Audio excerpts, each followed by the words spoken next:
महागडी दिसणारी प्रत्येक गोष्ट महाग नसते. अगदी 100 रुपयाच्या आतमध्ये पण बनवून रेडी होते.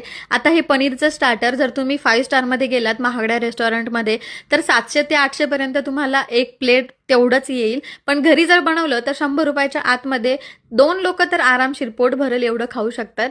आणि लहान लेकरांना एवढं आवडतं. प्रोटीन जर म्हटलं तर भरभरून आहे. डाएटवाल्यांसाठी पण, आणि कधी नव्हे तर एखाद्या वेळेस जर वाटलं की आपल्याला काहीतरी वेगळं खायचंय, काहीतरी हॉटेल टाईप टेस्ट हवी तर हे खरंच इझी आहे. 5 मिनिटात बनणारी डिश आहे. आणि पुरुष मंडळींसाठी तर सगळ्यात सोपं आहे. जे मुलं जास्त खाण्यामध्ये प्रोटीन घेतात किंवा ज्या मुलांना बाहेरगावी शिक्षणामुळे राहावं लागतं त्यांच्यासाठी खरंच खूप सोपं आहे. आणि डिलिशियस तर आहे पण प्रोटीनयुक्त आहे.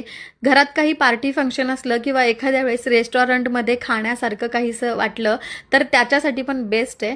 खरंच इझी आहे खूप. आणि ह्या डिशची सगळी माहिती मी खाली प्रिस्क्रिप्शनमध्ये देते, तर तिथे जाऊन चेक करा आणि एक वेळ नक्की ट्राय करा.